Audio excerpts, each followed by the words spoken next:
निगमात्मने नमो वेदांत विद्याय गुरवे बुद्धिसाक्षिणे परमाराध्य जीवन ध्रुवतारा श्री श्री ठाकुर महाराज रातुल चरण तले एवं मोर मार्गदर्शक पथ प्रदर्शक आचार्य प्राणप्रिय बाबा चरण प्रांत माँ चरण प्रांत गोट प्रणाम।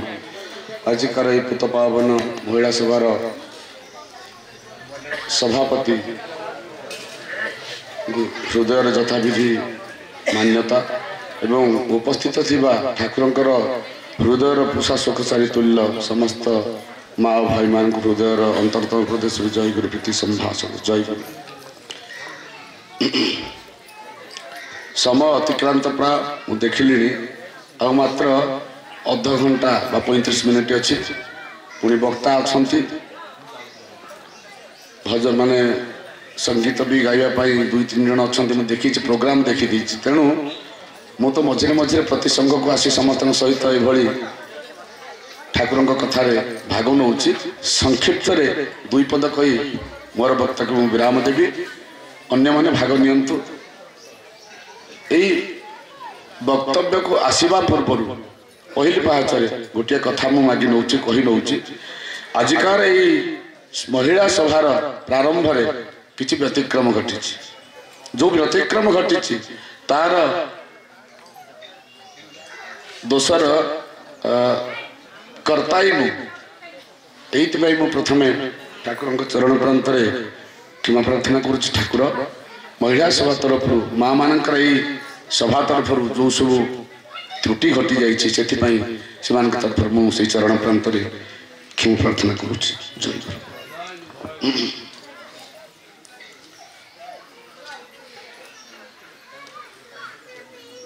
शास्त्र कहती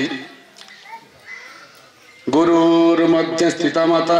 मातृ मध्य स्थित गुरु गुरुर्मात नमस्तेस्तु मातृगुरु नमाम्यहम। कथा होची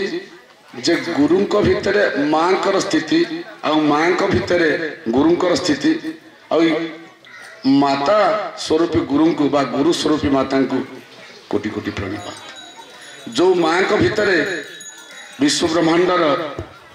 गुरुंकर स्थिति से विषय कौन बा आम कहवा टिके पूर्वर माँ कहीगले जे नारी जदि रमणीत्व प्राप्ति हुए ताले संसार विनाश हो जो सृजनशील जगतर धारण कर्त्री माँ से जदि रमणी हो जाए नारी हो जाए ताले जगत ध्वंस हो जदि से माँ हो जाए ताले जगतर सृष्टि स्थिति क्रिया आग को मधुमेह भाव में बढ़ी चलिए। तो ये परिप्रेक्षी माँ हवा एवं आदर्श गायस्थ जीवन यापन जो सुंदर एक शब्द रही सहधर्मिणी तार प्रतिरूप ठिया हवा एक कथा आप शुणी ने शुणीने से अवस्थित ठिया हो गले तार फल कौन हुए मुझे कथा कही वक्तव्य विराम दी समस्ते कहले से कथा को जे यही घटना घटिले या हम रमणीत्व प्राप्ति हेले एवं मातृत्व प्राप्ति हेले आम जयदेव कथा महाराज आम कहते से छोट प्रसंग सूता झीटे भिड़ू दिनकर कथा जयदेव गीत गोविंद लिखि चली ए लेखा भितर लिखि लिखि से जो एक दिन आसला गोटाए धाड़ी सम्मुख में पहुंचला जहाँ से शत चेष्टा कले लिखापी किंतु लिखिपारे ना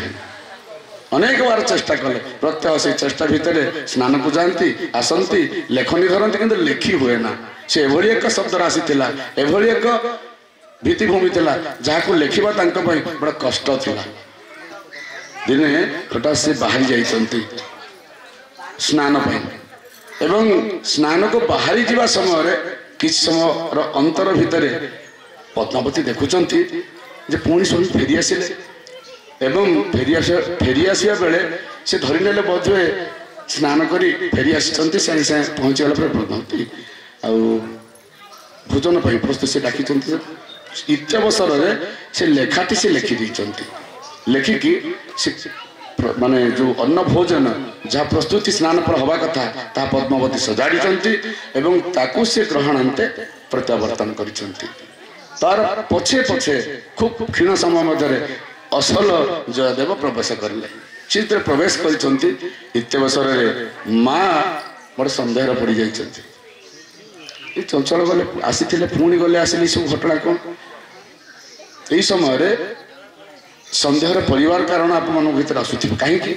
ना माँ से थाली में बस खाऊले सनातन धर्मर परंपरा कहती स्वामी देव जिते बड़े भोजन करती प्रतीक्षारता माँ से बसी था पार्श्वर से उठीगले से थाली से प्रसाद ग्रहण करती ये हूँ सनातन धर्मर परंपरा तेणु पद्मावती बसी से खाऊँ जिते स्नान सारी जयदेव फेरिले देखने जयदेव स्नान कर फेरी सन्देह है तो जयदेव भोजन कर चलीगले से लिखा चलीगले किंतु एबे जे स्नान कर फेरिले से किए सन्देह आसला पचारे आपड़ तो आसिले पुणी कौन स्नान कर से अवसर में जयदेव कहले मु स्नान कर आसी ना हाँ आप आसिले एवं एठी भीतर को प्रवेश कर बदलिया पर आप आसी भोजन कले कहले पद्मावती मु तो एबे आसुची ना मु आपन को देखी आप आसिले आप खाइला पर ही तो मु भोजन करुच्ची ना पद्मावती मु भोजन ग्रहण करना तेज जे ग्रहण कले से बुझी ने जयदेव या भितर कि गोटे घटना घटी जाइए फेरीगले से लेखनी पाख देखिले जहाँ से एते दिन धरी छाड़ी देते से एका पूर्ण हो जाए कौन ना देही पद पलव मुदार माया केबे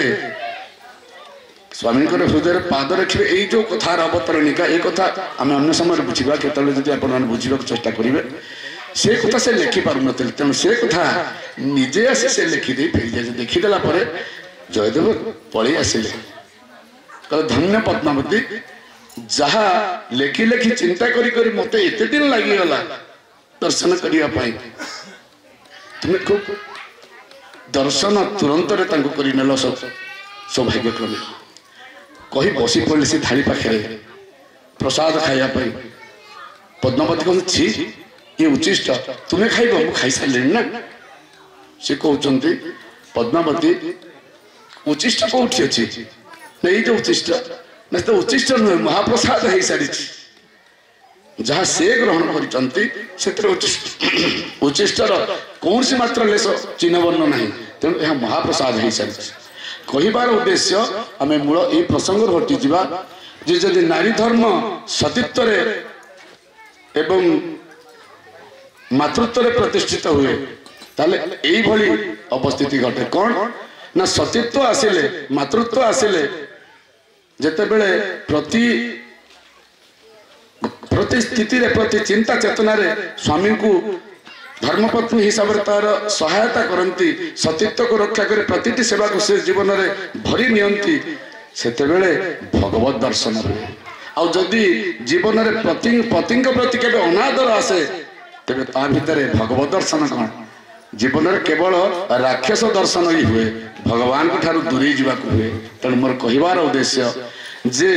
आम जीवन में एभली सतीत्वर पराकाष्ठा जन्म नौ ठाकुर कृपार जेभली जयदेव पत्नी पद्मावती जीवन में सतीत्वर पराकाष्ठा जो भगवत दर्शन हो गला आम जीवन से ठाकुर दर्शन हो जाऊ से भगवत दर्शन हो जाऊ आउ बेसी समय मुझे नहीं मोर वाणी को विराम दूची सर्वे भवन्तु सुखिनः सर्वे सन्तु निरामया सर्वे भद्राणि पश्यन्तु मां कश्चित् दुःख भाग भवेत् जय गुरु।